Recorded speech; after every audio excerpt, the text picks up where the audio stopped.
section. You go up to like 6 sections. Then you How know about if I that give it's you cheap.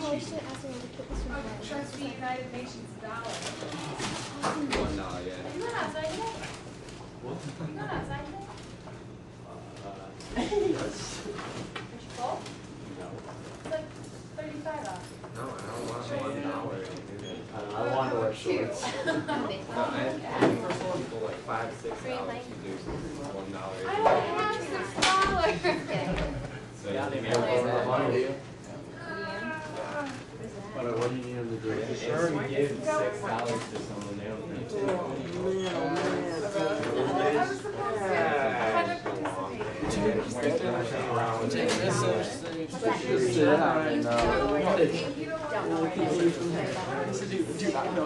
I don't know. Hey, I seriously don't know. I don't know. All right, I don't even know we what started? road is right here. I think that's yeah. I don't know what that road. I don't know what. Watch the language. You screwed it and use a picture. Use like 5 feet away from you. You're like, okay, turn right up around. Where's that? I don't know. All right. Today is the day the prom committee is going to be meeting. We're going to see if the rich, popular kid is going to veto what everyone else decides is good, or if, even though his parents are paying for most of the prom preparations, he won't have a say. Which one is fair? We'll be talking about that afterwards. We'll also be talking about whether or not all of us getting together to plan the prom will work. Because let's say, we each have our own ideas going into the prom committee as a member. But some of us may have family members who can, print napkins, make those little keepsake champagne glasses with the prom date on them and the etching of the couple dancing. Or can cater food. Because it's an analogy for what we're actually talking about.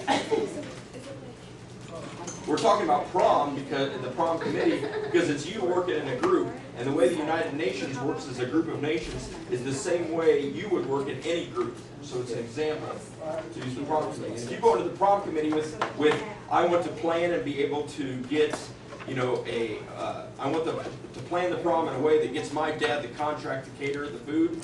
Let's say he owns a restaurant. Then you're going to go in there with an agenda that's kind of, in a way, enriching you, and you're looking out for your own self-interest. It's kind of the way things work when you're with any group, but even in the United Nations. So today our objectives.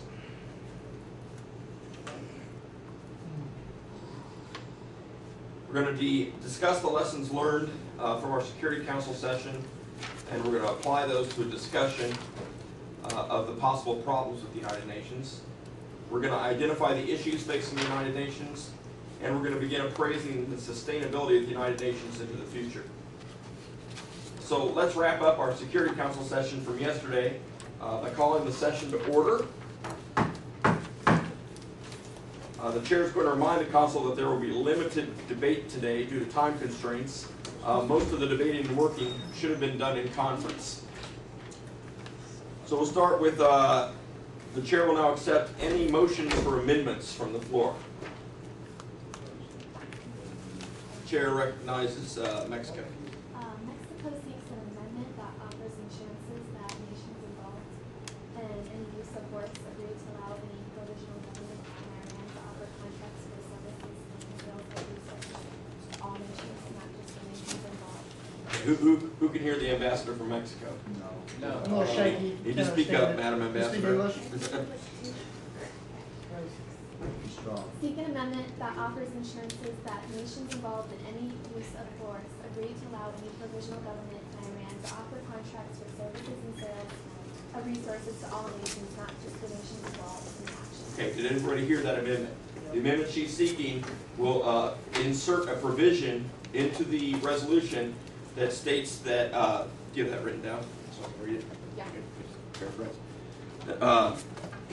That offers assurances that nations involved in any use of force, in other words, any nation like the United States who sends armed forces into Iran, agree to allow any provisional government in Iran to offer contracts for services and sales of resources to all nations and not just the nations involved in the conflict. In other words, when Iran wants to sell their oil, the new government in Iran wants to sell their oil, it's not just going to be the United States or any other country who has sent armed forces that will be able to pick up on that contract.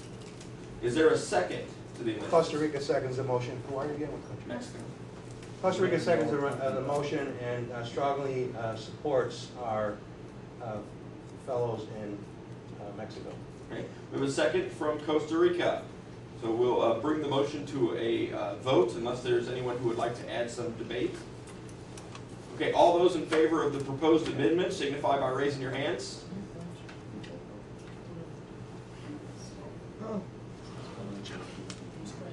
All those opposed? No.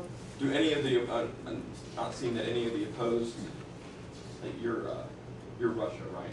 Would Russia like to use its veto on the amendment to override? Yes. Okay, the motion did carry. However, the Russian Federation is using their veto to stop the proposed amendment. Therefore, the motion fails. Are there any other motions for any additional amendments?